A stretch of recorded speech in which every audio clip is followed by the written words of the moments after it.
अस्सलाम वालेकुम स्टूडेंट, क्या हाल है, कैसे हैं आप लोग? सब ठीक है? अच्छी तरह से समझ में आ रही है आपको? अकाउंट्स फर्स्ट ईयर पार्ट 1 की अकाउंटिंग क्लियर हो रही है स्टूडेंट? हमारा चैप्टर आपको पता है, नया चैप्टर शुरू हो चुका है जिसका नाम है वैल्यूएशन ऑफ अकाउंट रिसीवेबल।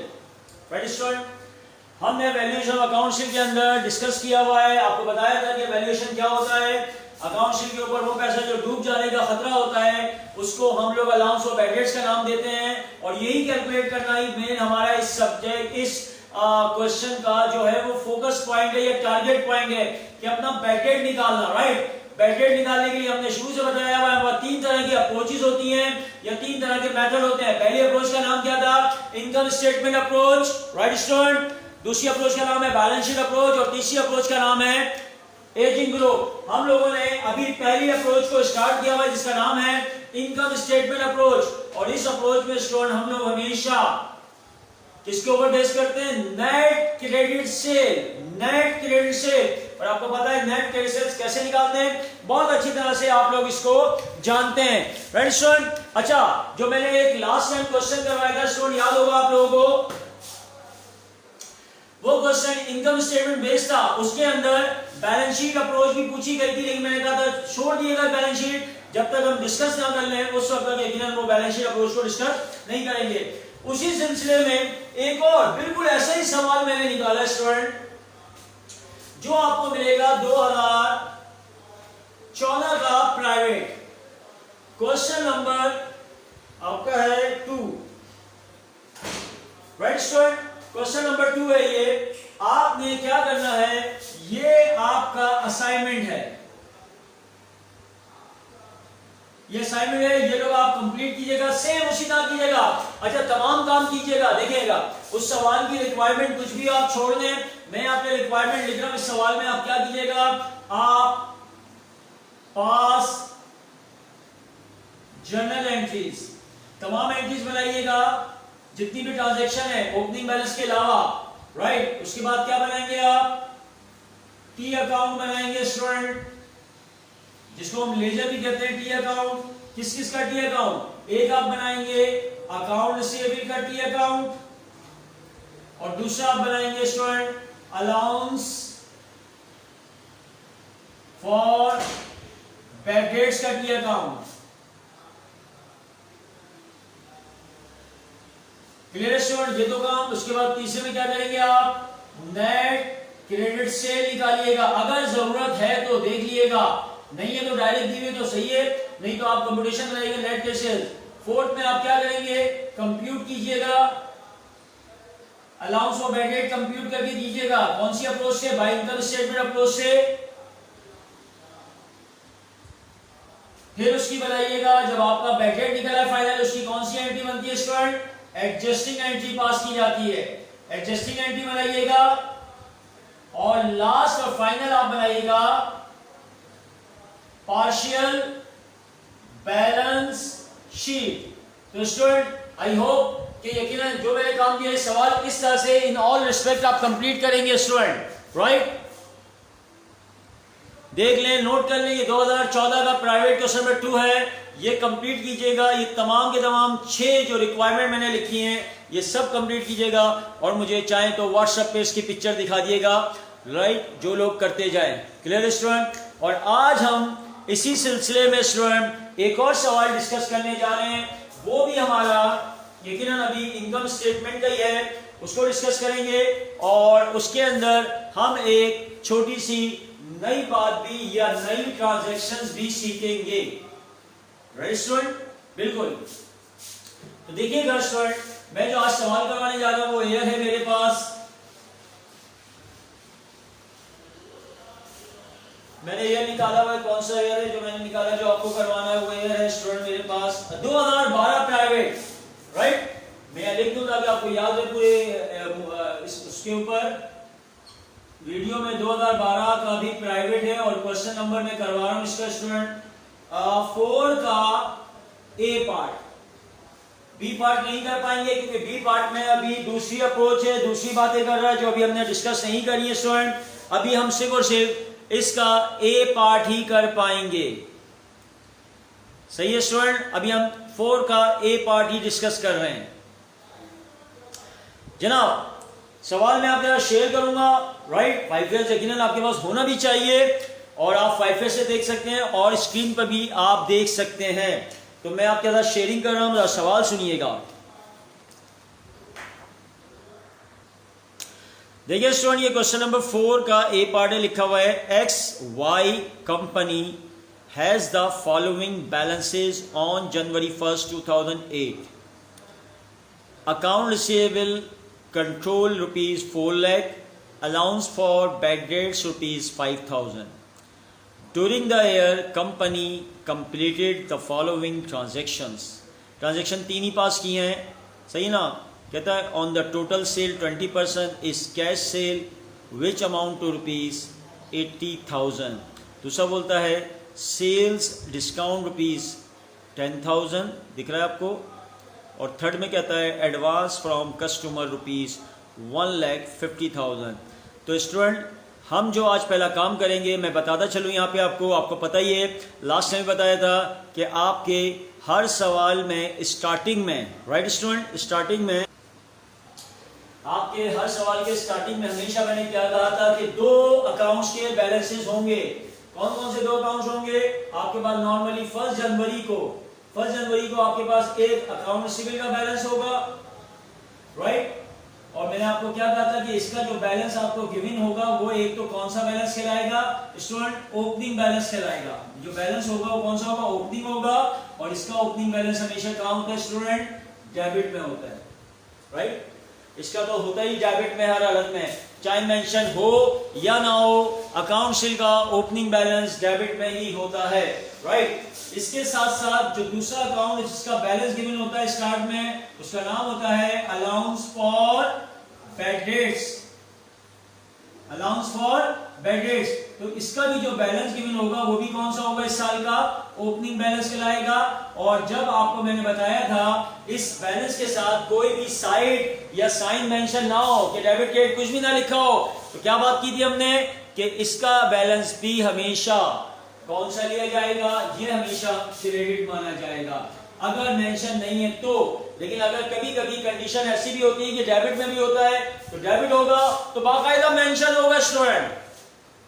और अगर मेंशन नहीं है अलाउंस ऑफ बैड का, तो उसका ओपनिंग बैलेंस हमेशा क्रेडिट लिया जाएगा। सवाल में देख सकते हैं, सवाल में ओपनिंग बैलेंस हमारे पास अकाउंट शीट का दिया हुआ है 4 लाख, राइट स्टूडेंट। ये 4 लाख रुपए दिया हुआ है इसका ओपनिंग बैलेंस, और अलाउंस ऑफ बैड का ओपनिंग बैलेंस दिया हुआ है 5,000। मैंने आपको क्या बताया था? हमने कभी भी इसकी जर्नल एंट्री पास नहीं करनी है। ये ओपनिंग बैलेंस होते हैं, और ये ओपनिंग बैलेंस कहां काम आते हैं? ये लास्ट टाइम मैंने आपको बताया था, जी याद आया? ये ओपनिंग बैलेंस कहां हेल्प करते हैं स्टूडेंट? हमारे लिए हेल्प करते हैं ये लेजर बनाते वक्त। जब हम इनके दोनों के लेजर बनाएंगे टी अकाउंट, तो उसमें सबसे पहले दोनों के ओपनिंग बैलेंस सबसे पहले शो होंगे और फिर बाकी ट्रांजैक्शन दिखाई जाएगी।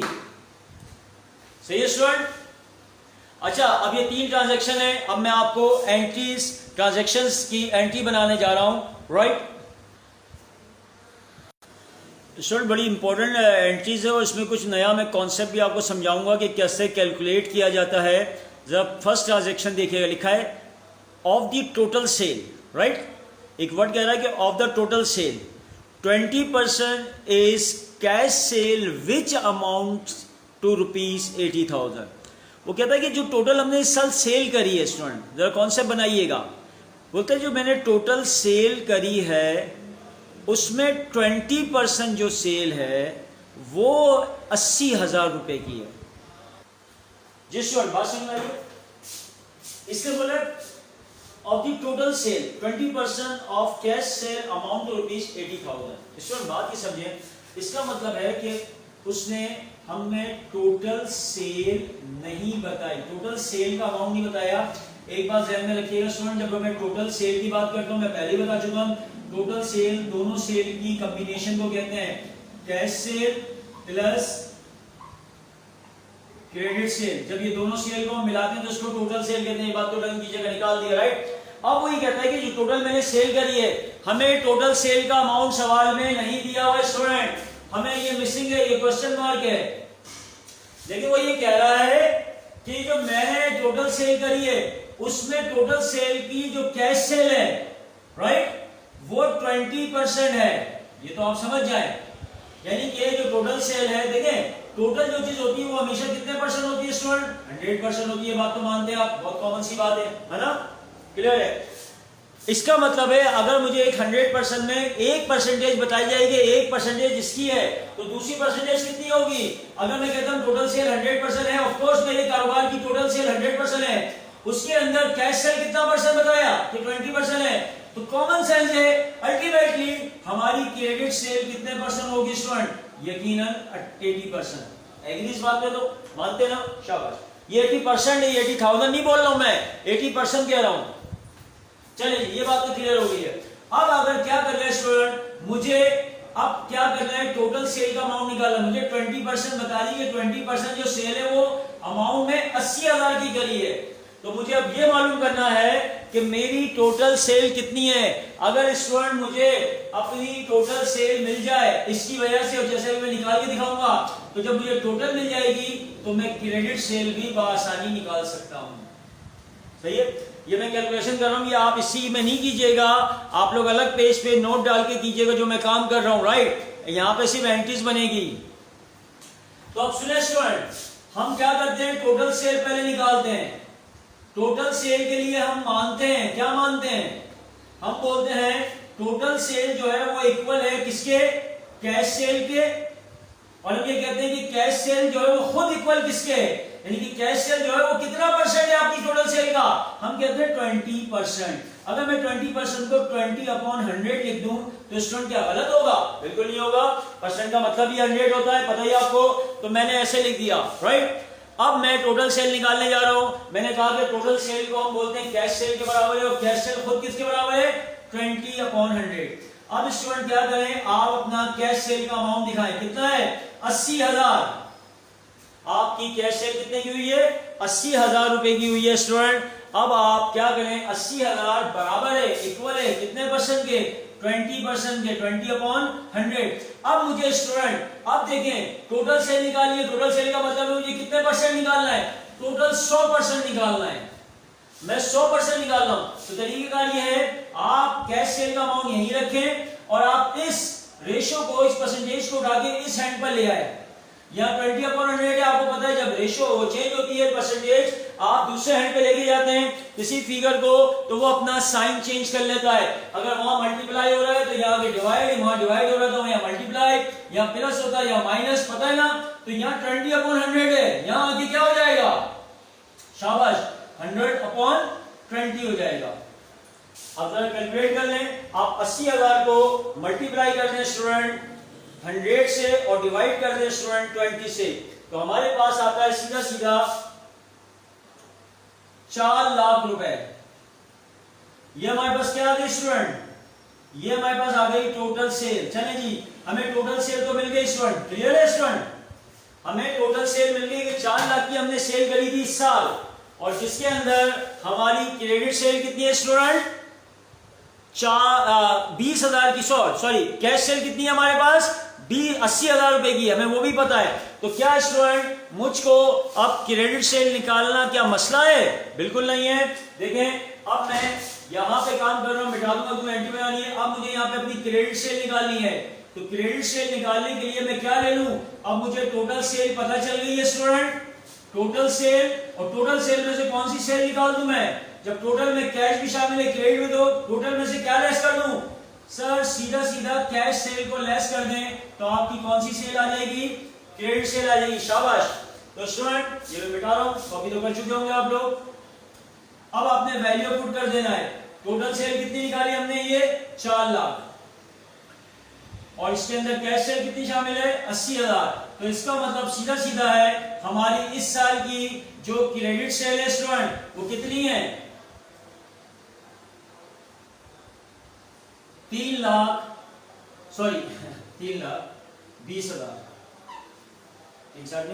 3,20,000 रुपए आपकी क्रेडिट सेल है। अब मुझे इस ट्रांजैक्शन की दोनों सेल अलग अलग पता चल गई। अब मेरी एंट्री बनाना कोई मुश्किल बात नहीं है, एक ही ट्रांजैक्शन में वो दोनों बातें बोल रहा है, कैश सेल भी है और क्रेडिट सेल भी है। तो स्टूडेंट अब मैं इसकी एंट्री बनाने जा रहा हूं, राइट स्टूडेंट? देखिएगा कैलकुलेशन कर लिया आपने, ये बिल्कुल अलग से वर्किंग कीजिएगा, अलग से आपको दिखाना जरूरी है। जब ऐसी सिचुएशन आए तो हर चीज आप बाकायदा एग्जाम में करके दिखाएंगे, कैलकुलेट किया आपने ये अमाउंट कहां से ड्राइव किया है। तो स्टूडेंट फर्स्ट ट्रांजैक्शन में हमने दोनों तरह की सेल करी है, जो यहां मैं एंट्री बना रहा हूं नंबर फर्स्ट की, क्रेडिट सेल भी और कैश सेल भी।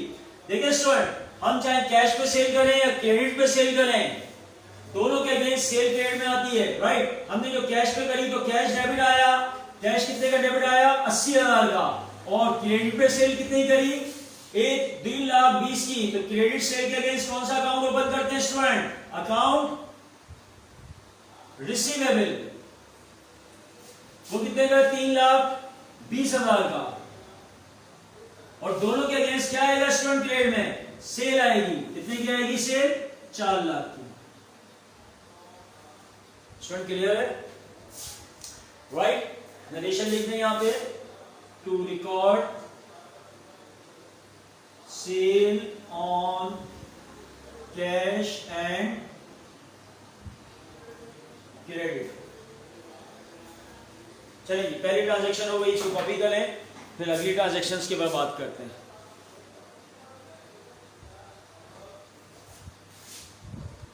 जी स्टूडेंट, इसी सवाल की सेकंड ट्रांजैक्शन बहुत ही सिंपल है, इसमें कोई कॉम्प्लिकेशन नहीं है। लिखा हुआ है सेल डिस्काउंट ₹10,000, दिख रहा है स्टूडेंट, बहुत सिंपल एंट्री मैं बना देता हूं यहां पे, देखिए।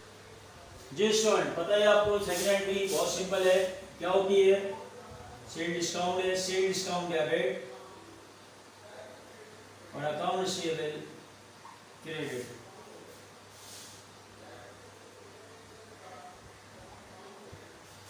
कितना अमाउंट है स्टूडेंट, आई थिंक अमाउंट है इसका 10,000।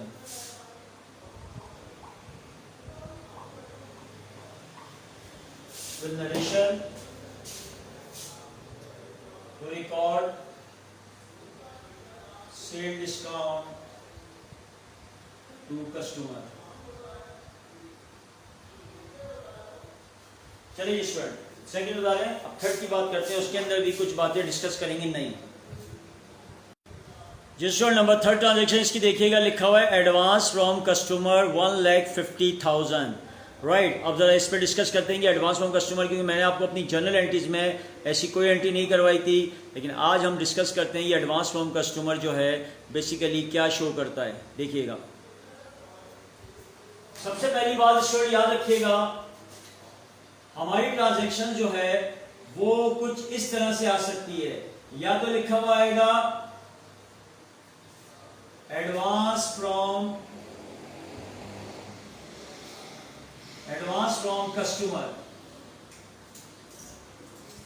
या तो ये लिखा हुआ आएगा स्टूडेंट, या फिर लिखा हुआ आएगा ओवर पेमेंट फ्रॉम कस्टमर।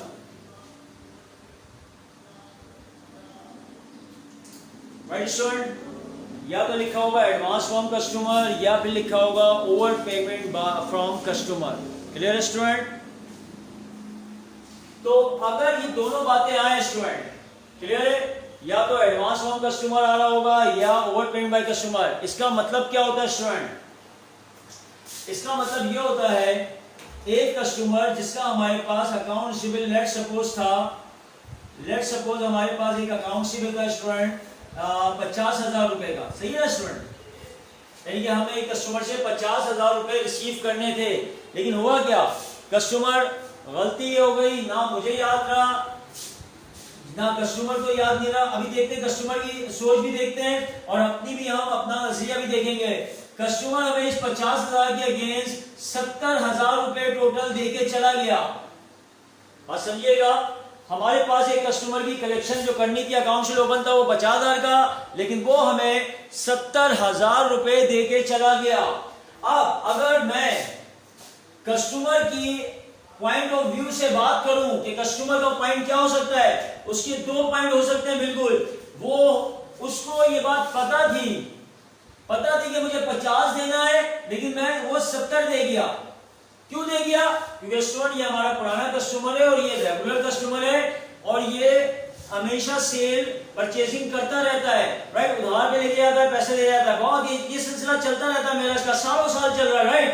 तो इस कस्टमर को पता था कि यार मुझे दोबारा आगे भी तो मर्चेंडाइज परचेस करनी है, कुछ सेल करनी है, राइट। तो उसने ये कहते हुए, ये जानते हुए कि 50 तो मेरा पिछला कट जाएगा और 20,000 रुपए जो है मैं वो इनको एडवांस देके जा रहा हूं, ताकि नेक्स्ट टाइम जब मैं कोई चीज खरीदने आऊं तो मेरे ऑलरेडी इनके पास 20,000 रुपए मौजूद हो। आनी बात समझ में आई? एक नजरिया, एक पॉइंट ऑफ व्यू तो कस्टमर का ये हो सकता है कि उसको पता था कि 50 की पेमेंट करनी है लेकिन 70 दे गया, 20,000 रुपए क्या कहेंगे, क्या सोच के देके गया कि मैंने एडवांस दिए, सही है। दूसरा पॉइंट ऑफ व्यू क्या हो सकता है स्टूडेंट? दूसरा पॉइंट ऑफ व्यू ये होता है कि ये कस्टमर गलती से उसके जहन में कहीं और भी उधार लेता होगा, कहीं और भी इसके उधार चल रहे होंगे, उधर इसका उधार 70,000 का होगा या कोई और मसला उसके जहन में नहीं रहा और वो गलती से हमें 70 दे गया, वो समझा मैं पूरे पैसे दे दिलाकर आ गया, राइट। उसके दो पॉइंट ऑफ व्यू हो सकते हैं स्टूडेंट, या तो वो जान के हमें एडवांस में 20,000 दे के गया है या वो गलती से 70,000 ज्यादा दे गया 20,000, राइट। हमें उसके पॉइंट ऑफ व्यू से कोई गर्ज नहीं है, हमें अपना पॉइंट ऑफ व्यू देखना है, हमें क्या कॉन्सेप्ट से इस 20,000 को ट्रीट करना है। देखिए हम भी यही सोच सकते हैं कि हो सकता है ये एडवांस में दे गया हो, राइट, और हो सकता है गलती में दे गया हो, हमें तो नहीं पता ना, हो सकता है 2-4 दिन के बाद कस्टमर दोबारा आ जाए, तो हमें नहीं पता कि ये एडवांस देके गया या वो। तो स्टूडेंट हम अपना पॉइंट ऑफ व्यू एक ही रखते हैं, हमारा पॉइंट ऑफ व्यू क्या होता है? एडवांस फ्रॉम कस्टमर, यानी कि हमें कस्टमर ने एडवांस में ही दिया है, राइट। और इसका मतलब ये हुआ स्टूडेंट कि जो 20,000 रुपए एडवांस में मेरे पास आए, यकीनन ये मेरे लिए नेचर वाइज क्या होगा, ये अकाउंट होगा एडवांस मेरे पास कहलाएगी ये लायबिलिटी। Clear student? ये मेरी क्या कहलाएगी? लायबिलिटी कहलाएगी, राइट स्टूडेंट। अब मैं इसकी एंट्री बनाना सिखाता हूं जी स्टूडेंट। तो यहाँ पे बात समझ में आ गई कि या तो हमारे पास सवाल में आएगा एडवांस फ्रॉम कस्टमर, बिल्कुल सही है, या फिर लिखा होगा over payment from customer. Student एक और भी हमारे पास टर्म यूज होती है, लिखा हुआ होगा कभी credit balance of customer account statement, यानी कि कस्टमर का क्रेडिट बैलेंस शो हो रहा है अकाउंट स्टेटमेंट का, राइट स्टूडेंट। इस तरह की बातें आ सकती हैं आपके पास स्टूडेंट। इनमें से कोई भी आपके पास ट्रांजैक्शन आए, कोई भी ट्रांजैक्शन आए, credit balance of customer account statement, advance from customer लिखा हो या ओवर पेमेंट फ्रॉम कस्टमर या over payment by customer, student इसका मतलब मैंने आपको बताया कि आपके पास कस्टमर से एडवांस में एक्स्ट्रा पैसे आ गए हैं। होता क्या है स्टूडेंट, यहाँ पे दो कॉन्सेप्ट है, मैं दोनों कॉन्सेप्ट आपको दूंगा ताकि आपका बिल्कुल माइंड क्लियर हो जाए। कुछ टीचर्स या कुछ ऑथर्स हमारे बोलते हैं जब एडवांस में पैसे आए, और से सुनिएगा स्टूडेंट मेरी बात, कहते हैं कि एडवांस में जब पैसे आए तो आप उसकी एंट्री क्या बनाए? आप बनाए कैश डेबिट और क्रेडिट में क्या लिखें? लायबिलिटी बना दें एडवांस फ्रॉम कस्टमर। आप कहते हैं ये एंट्री बनाएं, ये भी बिल्कुल सही है स्टूडेंट, मैं इसको भी मना नहीं करूंगा कि आपके पास जो एडवांस में पैसे आए, आपके पास कैश आया, एडवांस में कैश बढ़ गया, सही है, डेबिट में आ गया, और एडवांस फ्रॉम कस्टमर जो कि मैंने आपको नेचर क्या बताया, लायबिलिटी है स्टूडेंट, आपने लायबिलिटी बढ़ाई, लायबिलिटी बढ़ती कहां आती है स्टूडेंट? क्रेडिट में आती है, तो एंट्री बिल्कुल सही है, आप बिल्कुल यही बना सकते हैं, कैश डेबिट कर दें 20,000 रुपए से, राइट, और एडवांस फ्रॉम कस्टमर क्रेडिट कर दें 20,000 से। ये एग्जांपल दे रहा हूं, राइट, अभी एंट्री नहीं है, जो सवाल की एंट्री बनाएंगे बाद में, तो आपको ये बात बिल्कुल ये सही है। लेकिन स्टूडेंट होता क्या है, मैंने आपसे क्या कहा था, आप अपना पॉइंट ऑफ व्यू देखिए कि आपने एडवांस फ्रॉम कस्टमर क्या सोच के रखा हुआ है, आपने अपनी लायबिलिटी है, ये हमेशा लायबिलिटी शो करती है, आपको इसको बैलेंस शीट में भी दिखाना होता है, तो ये जो लायबिलिटी है यकीनन, और आप अपने पास अपने कैश को भी बढ़ा लिया, अब आपने अपने पास कैश को इंक्रीज कर लिया और यकीनन आपने इसको कैश के लेजर में ऐड भी कर लिया होगा। लेकिन अगर स्टूडेंट अब आपने कैश में ऐड कर दिया और आपने क्या हुआ, थोड़ी सी लॉजिकली समझिएगा मेरी बात समझिएगा स्टूडेंट, आपने क्या किया, लेजर कैश का बनाया और आपने कैश जितना डेबिट में आता है इंक्रीज होता है, आप डेबिट में लिखते हैं, और जितना आपका पास से कैश जाता है वो क्रेडिट में आता है। ये बात तो पता है ना स्टूडेंट। आपने इस कैश को उठा के भी डेबिट में 20,000 दिखा दिया, और 20,000 दिखा के आपने एंड में जब बैलेंस निकाला कैश का, तो आपका बैलेंस निकल रहा है 1 लाख रुपए निकल रहा है स्टूडेंट, बिल्कुल 1 लाख रुपए आ रहा है आपका। और याद रखिएगा इस 1 लाख का जो लेजर बनाया है, 1 लाख का जो बैलेंस बचा है, वो कैश के लेजर में वो 20,000 भी शामिल है जो एडवांस हमारे पास आए हुए हैं, राइट। मैंने उसको भी ये एंट्री बनाई, अगर याली बनाई, मैं दोनों ऑप्शन दे रहा हूं कि एडवांस पैसा आए तो उसकी 2 एंट्री बनाती हैं। 2 कॉन्सेप्ट होते हैं, 2 लोग चलते हैं यहाँ पे पढ़ाने वाले। एक लोग कहते हैं कि इसको कैश डेबिट करो, एडवांस लोन कस्टमर करो, मैं बोलता हूँ सही करते हैं, गलत नहीं करते।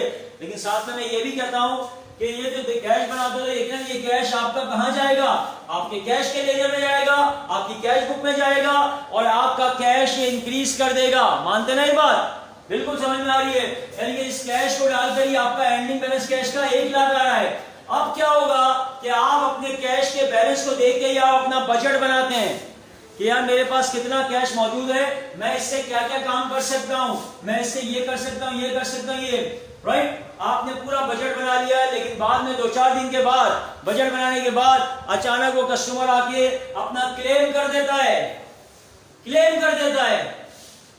तो कि यार मेरा पैसा वापस करो। यकीनन पैसा तो आप देंगे क्योंकि वो लाइब्रेरी के तौर पर रखा हुआ था, तो आप उसको 20,000 वापस करेंगे, तो आपका पूरा ये बजट डिस्टर्ब हो जाएगा, राइट स्टूडेंट।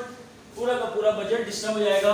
आपको इस एंट्री को रिवर्स करना पड़ेगा। एडवांस लोन कस्टमर डेबिट में ले आएंगे और कैश कहाँ आ जाएगा, क्रेडिट। अगर वो पैसा वापस ले जाता है तो देखिए, एंट्री बनाना कोई बड़ी बात नहीं है, लेकिन आपकी उस एंट्री ने आपके कैश का पूरा सिस्टम डिस्टर्ब कर दिया, राइट। कर दिया ना, कैश बढ़ा दिया था, बैलेंस बढ़ गया था, इस बैलेंस से आपने बजट बना लिया, लेकिन बाद में जब पता चला लेने आ गया पैसा, तो पैसा कम होगा, ये 80,000 रह जाएगा, और फिर आपका बजट यकीनन डिस्टर्ब होगा। आ रही समझ स्टूडेंट। तो एक तरीका तो ये होता है आप कैश बनाकर एडवांस क्रेडिट कर दें, सही है।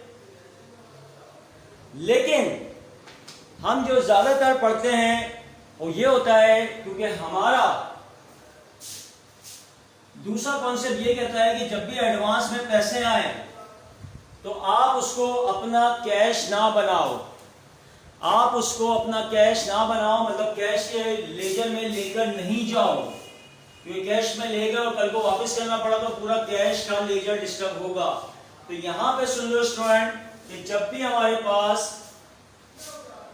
हमारे पास एडवांस पेमेंट आए, ओवर पेमेंट या credit balance of customer account के नाम से जब भी ट्रांजैक्शन आए, हमें जो एंट्री बनानी हो, क्या बनानी है मैं आपके सामने बता रहा हूं। आप हमेशा मेरे साथ फॉलो कीजिएगा, इसी एंट्री को ही प्रैक्टिस में रखिएगा। ओवरऑल जब भी आप पास करेंगे एंट्री, यही एंट्री पास करेंगे जो मैं बनाने जा रहा हूं स्टूडेंट, राइट। देखिएगा एंट्री, तो स्टूडेंट देखिएगा एंट्री का बनाएंगे जब भी इस केस में आएगा, जब भी एडवांस आएगा हम एंट्री बनाएंगे, इसमें हम अकाउंट से भी डेबिट करेंगे। हमेशा डेबिट में क्या करेंगे, अकाउंट से भी डेबिट करेंगे स्टूडेंट हम अपना, और एडवांस फ्रॉम कस्टमर यहां पे भी क्रेडिट करेंगे। देखिए अब इसका कॉन्सेप्ट क्या है, कितना अमाउंट का एडवांस कितना लिया था स्टूडेंट ने, ये लिया था 1.5 लाख रुपए, तो 1.5 लाख रुपए हमने यहां पे दिखा दिए।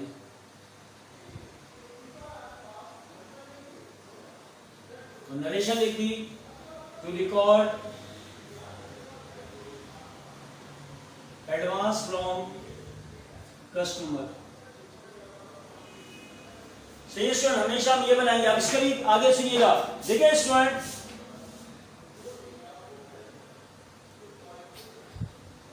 अगर अब ये कस्टमर आता है और आके बोलता है यार वो मैं गलत आपको पैसे दे गया था एडवांस में, राइट, 1 हफ्ते के बाद आता है और आके क्लेम करता है कि मैं ये आपको 1.5 लाख रुपए ज्यादा दे गया, 1.5 लाख रुपए ज्यादा दे गया था ये एडवांस, ये मेरा वापस करो, मुझे अभी कुछ नहीं लेना है।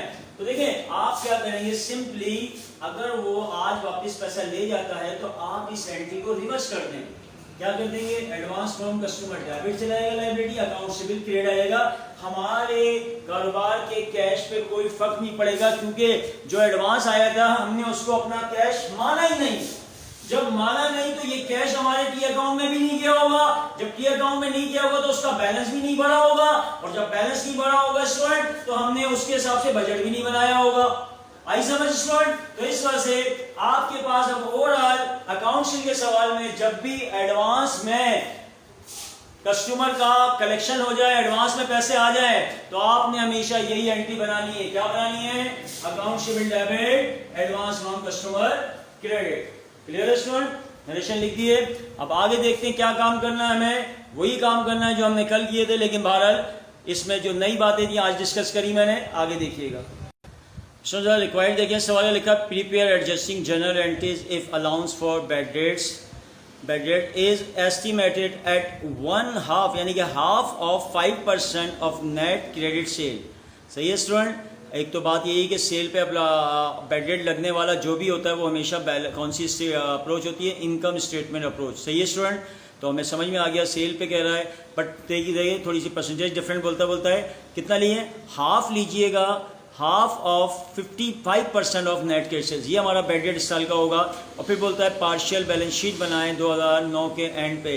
तो स्टूडेंट आपको कल ही बात समझ में आ गई थी कि हम जब भी बैलेंस शीट बनाते हैं तो उसके लिए हमें दो मेजर चीज़ें चाहिए होती हैं। एक हमें चाहिए होता है अकाउंट शीट का एंडिंग बैलेंस, एक हमें चाहिए होता है अलाउंस फॉर बैड डेट्स का एंडिंग बैलेंस। तो स्टूडेंट हम यहाँ दो लेजर बनाएंगे।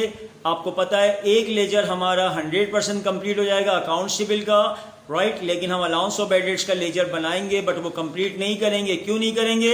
क्योंकि हमारे पास एक एडजस्टिंग एंट्री एंड पर बनती है, उसके बाद वो लेजर कंप्लीट होता है, तो फिर हम उस लेजर का एंडिंग बैलेंस निकालते हैं।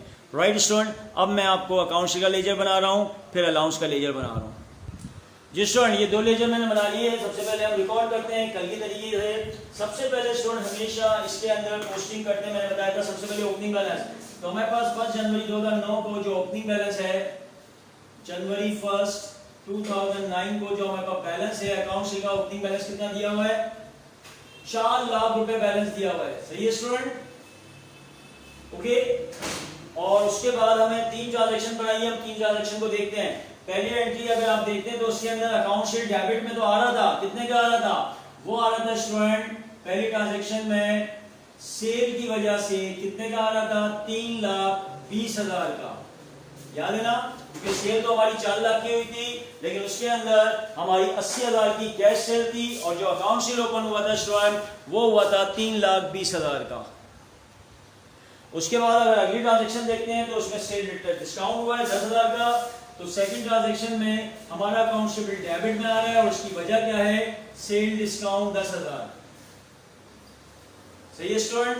और अगर थर्ड एंट्री आप देखें तो उसमें हमारे पास एडवांस की वजह से अकाउंट शीट भी डेबिट में आ रहा है, वो आ रहा है 1,50,000 का। और उसकी रीजन क्या है स्टूडेंट? नंबर थर्ड ट्रांजैक्शन की वजह से एडवांस फ्रॉम कस्टमर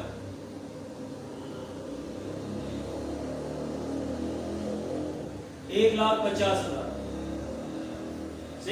ये हमारी ट्रांजैक्शन है भाई, इसको फाइनलाइज कर लेते हैं और इसका सीडीबीडी बैलेंस निकाल लेते हैं। देखिए स्टूडेंट हमारे पास टोटल जो डेबिट में आ रहा है, मैंने कहा था अकाउंट सिबिल की नेचर असेट्स है, इस वजह से ये हमेशा डेबिट में आते हैं। याद रखिएगा इनकी बड़ी साइड डेबिट होती है। तो देखते हैं डेबिट में 4 लाख पहले से पड़ा हुआ था, 3,20,000 एक और आया डेबिट में, 1,50,000 एक और आया।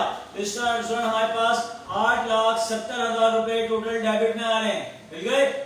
और अगर हम क्रेडिट में देखें तो यहाँ पे भी आपको 8,70 ही लेकर आना है। बात तो पता है आपको इक्वल लाना होता है, लेकिन वहां पे एक्चुअल सिर्फ कितना अमाउंट है? वहां पे सिर्फ अमाउंट है 10,000 रुपए क्रेडिट में। तो वहां मैं कितना बैलेंस प्रोवाइड करूं क्रेडिट साइड में कि वो भी 8,70 हो जाए? 8,70 में 10,000 लेस कर दे स्टूडेंट, तो हमारे पास वहां बैलेंस कितना देना पड़ेगा? 8,60,000। और इस बैलेंस को क्या कहते हैं स्टूडेंट? Balance CD. सही है? और यही बैलेंस कहां मूव करता है? ये बैलेंस कौन सा बैलेंस कहलाता है? आपका बैलेंस बीडी के नाम से एंड पर आता है। और जो बैलेंस बीडी होते हैं किसी भी लेजर के, वही बैलेंस आपकी बैलेंस शीट में मूव करते हैं। सही स्टूडेंट? तो ये लेजर आप जल्दी से कॉपी कर ले, मिटाऊंगा मैं और फिर दूसरा लेजर बनाऊंगा। जी स्टूडेंट, अब मैं अलाउंस का लेजर बना रहा हूं। देखें अलाउंस के लेजर में भी वही काम करना है। सबसे पहले इसका लेना है ओपनिंग बैलेंस। तो स्टूडेंट इसका भी ओपनिंग बैलेंस देखिए क्या हमेशा ट्रेड में होता है। आपको लगा था 1 जनवरी 2009 को इसका जो बैलेंस दिया हुआ है वो दिया हुआ है 5,000। सही है स्टूडेंट? और जरा देखिएगा कोई जनरल एंट्री आपने ऐसी बनाई है जिसमें अलाउंस फॉर बैड डेट्स आ रहा हो, कोई बताएं? पहली एंट्री में भी नहीं है, दूसरी में भी नहीं है, थर्ड में नहीं है, तो हमारे पास कोई जनरल एंट्री में अलाउंस नहीं आ रहा, तो स्टूडेंट इसको यहीं पे छोड़ दें। अभी ये कंप्लीट नहीं है क्योंकि हमारे पास इस साल के एंड पर एक एडजस्टिंग एंट्री बनेगी, उसमें अलाउंस फॉर बैड डेट्स आएगा, तो ये इस लेजर में आगे पोस्ट होगा, तो इसको यहीं रोकें। अब हम अपने चलते हैं बैड डेट निकालने के कंप्यूटेशन पे। स्टूडेंट आपने देखा बैड डेट के लिए उन्होंने कहा हुआ है हाफ ऑफ 5%, लिखा हुआ है half of 5% net credit sale. सही है स्टूडेंट, हमें जो बैड डेट निकालना है वो किस पे निकालना है, नेट सेल पे। ये बात तो पता है, नेट सेल का मतलब है कौन सी अप्रोच है, इनकम स्टेटमेंट अप्रोच है, लेकिन हमारा रेट क्या बोल रहा है, बोल रहा है हाफ लें आप, बैड डेट्स क्या लें, हाफ लें, आप हाफ लें, बैड डेट हमारा हाफ मांग रहा है, लेकिन किसका बोल रहा है 5% सेल का, इसका मतलब वो नेट के सेल्स का पहले 5% निकलेगा स्टूडेंट और फिर उसका निकलेगा हाफ। आई समझ में स्टूडेंट, अब इसको कैलकुलेट कर लेते हैं। अच्छा स्टूडेंट ये चीज आपको देखना पड़ती है कि सेल आपके सवाल में direct credit net credit given है या हमें कंप्यूटेशन बनाना पड़ेगा। तो स्टूडेंट यकीनन अगर एक चीज भी आए तो आप उसका कंप्यूटेशन बना लिया करें तो बेहतर है। अच्छा प्रेजेंटेशन हम करवा रहे हैं, जितनी अच्छी प्रेजेंटेशन करेंगे आपके मार्क्स उतने ही अच्छे आएंगे। Computation of net credit sale, हमने ये कंप्यूटेशन का नाम दे दिया। स्टूडेंट सबसे पहले मैंने कहा था आप लेंगे अपनी ग्रॉस क्रेडिट सेल। अब यहां पे ग्रॉस कौन सी है, देखिए आपने टोटल सेल कितनी करी थी स्टूडेंट, कितनी की 4 लाख की, याद है ना शुरू में बताया था। उसके अंदर कैश सेल कितने की थी स्टूडेंट, वो थी 80,000 की, तो इसका मतलब ग्रॉस क्रेडिट सेल आपकी कितने की हो गई स्टूडेंट, 3,20,000 की। सही है स्टूडेंट, अब इसको नेट बनाना है तो आप सवाल में देखें दो चीजों में से एक चीज का अगर एक भी चीज मौजूद है तो आप उसको नेट बनाएंगे लेस करके। क्या चीज, सेल रिटर्न और सेल डिस्काउंट। तो हमने देखा सवाल में कि सेल डिस्काउंट आ रहा है तो हम सिंपली लेस कर देंगे सेल डिस्काउंट। कितना था स्टूडेंट, आई थिंक 10,000, बिल्कुल 10,000 हमने लेस किया तो हमारी जो नेट सेल आ गई, नेट क्रेडिट सेल बल्कि हम कहेंगे, क्या नाम देंगे उसको, नेट क्रेडिट सेल 3,10,000। ये वो सेल है जिसका हमें बैड डेट निकालना है। सही है स्टूडेंट, क्लियर हो गई बात। चलें जी, अब मैं जल्दी से कॉपी कर लें इसको, फिर मैं अगला कंप्यूटेशन मेन कंप्यूटेशन करने जा रहा हूं जो हमारा पूरे सवाल का फोकस होता है, जो हमें बैड डेट निकालना है वो क्या है। कंप्यूटेशन बनाइएगा, हेडिंग डालें कंप्यूटेशन ऑफ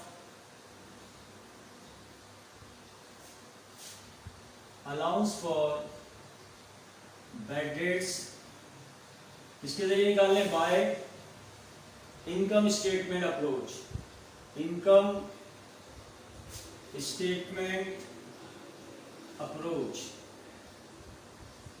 सही है स्टूडेंट, क्लियर है स्टूडेंट। सबसे पहले मैंने कहा था कल भी सिखाया था, सिर्फ 3 स्टेप में ये हमारा कंप्लीट होता है। फर्स्ट स्टेप में क्या दिखाते हैं, फर्स्ट स्टेप में दिखाया करें नेट क्रेडिट सेल। तो स्टूडेंट अभी हमने निकाली नेट क्रेडिट सेल कितनी निकली, 3,10,000। उसके बाद सेकंड में आप रेट दिखाया करें, जो रेट दिया हुआ लिखें रेट ऑफ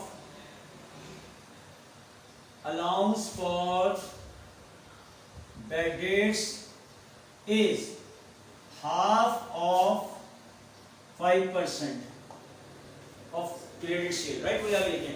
और फाइनली हम ये अमाउंट निकालेंगे, कौन सा निकलता है स्टूडेंट, फाइनली इसको कह देंगे एडजस्टेड बैलेंस, बैड डेट्स का एडजस्टेड बैलेंस ऑफ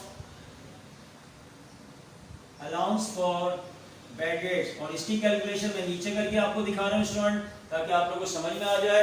ये मैं रेड पेन से करूंगा, कितनी सेल लेना है, यानी कि 3,10,000 का पहले आपने लेना है 5%। जब 5% आ जाए तो स्टूडेंट उसको हाफ ले लेना है, उसका आधा कर देना है, बहुत सिंपल है। यानी कि आपने सेल का पहले 5% लेना है, जो भी अमाउंट है उसका हाफ ले लीजिएगा, वो हमारा बैड डेट हो जाएगा। तो सेल हमारी है स्टूडेंट 3,10,000, उसका पहले लेते हैं 5%, वो आता है 15,500, उसको हाफ कर देते हैं, वो आता है 7,750, 7,750। ये है स्टूडेंट हमारा इस साल का adjusted balance of allowance for bad dates. समझ में आ गए स्टूडेंट? बहुत आसानी से क्लियर है। और अब क्या करना है, आपने 7750 की बनानी है एक एडजस्टिंग एंट्री। जी स्टूडेंट, अब क्या करेंगे, अब आप अगर देखें, अगर एंट्री वाली जगह में आपके पास प्लेस अगर मौजूद है तो वहीं बना दें, नहीं तो आप इसको नेक्स्ट पेज पे भी बना सकते हैं। अब आप बनाइएगा एडजस्टिंग एंट्री, और एडजस्टिंग आपको बता चुका हूं हमेशा फिक्स होगी। क्या बनाएंगे, किस दिन, 31 दिसंबर 2009 को बनाएंगे। क्या बनेगी, कल भी बताई थी, bad debts expense debit allowance for bad dates credit. कितने अमाउंट से, 7750 से। सही है स्टूडेंट? ये आपकी एडजस्टिंग एंट्री हो गई। नरेशन लिखने हैं, to adjust allowance for bad debts account.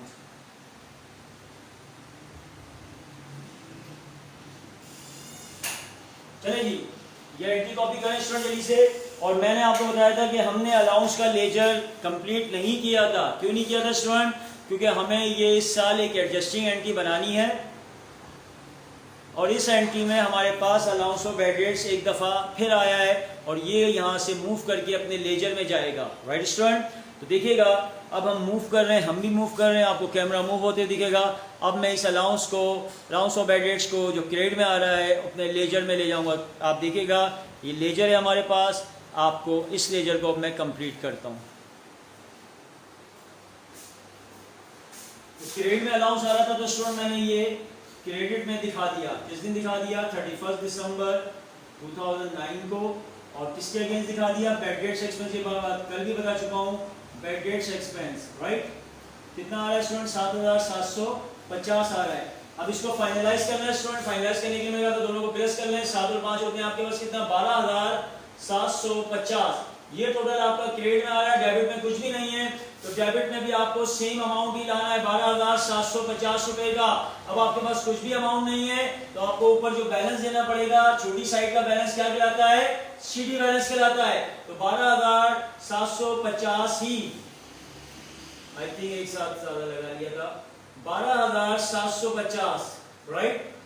तो यही आपको बैलेंस देना पड़ेगा, और यही बैलेंस आपका बन जाएगा एंड पर बैलेंस बीडी 12750। सही है स्टूडेंट? ये आपका अलाउंस का लेजर भी कंप्लीट हो गया। अब हमारे पास अकाउंट रिसीवेबल का भी एंडिंग बैलेंस मौजूद है, और हमारे पास student allowance of bad debts का भी एंडिंग बीडी बैलेंस आ गया। जब दोनों के बीडी बैलेंस मौजूद हों तो स्टूडेंट हमें बैलेंस शीट बनाने से कोई नहीं रोक सकता, हम बआसानी बैलेंस शीट बनाएंगे। तो अब मैं आपको इसकी बैलेंस शीट बना के दिखाने जा रहा हूँ। Right student? देखिएगा, चलिए स्टूडेंट, बैलेंस शीट बनाने कंपनी का नाम हमने लिखा नहीं था उस वक्त, हमने ये भी लिखा था, यह है XY कंपनी, दिया हुआ है कंपनी XY कंपनी। फिर लिखते हैं हम लोग हमेशा पार्शियल बैलेंस शीट, और जिस ईयर के एंड में बनाते हैं उसकी डेट डालते हैं, और डेट कहां से शुरू होती है, एज ऑन दिसंबर 31, 2009। सही है स्टूडेंट? कल भी मैंने आपको बैलेंस शीट बनाना सिखाई थी, वही स्टाइल है। सबसे पहले आप लेंगे यहाँ पे अकाउंट रिसीवेबल,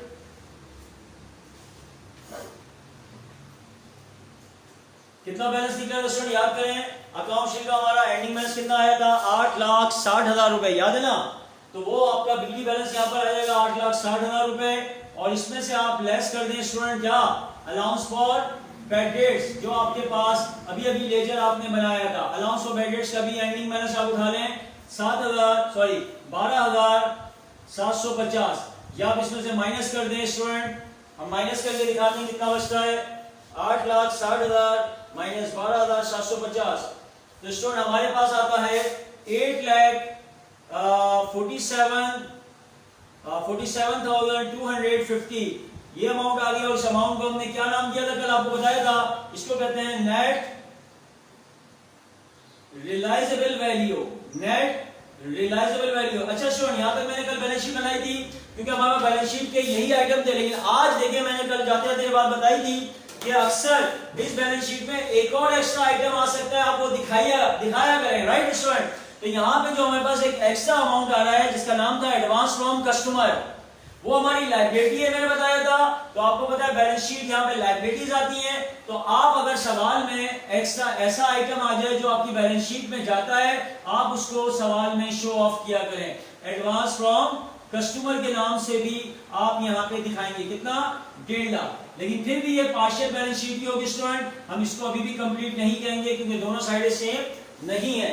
स्टूडेंट समझ में आ गया स्टूडेंट, ये सवाल 100% मैंने सवाल कर दिया है, कोई चीज इसमें मिसिंग नहीं है।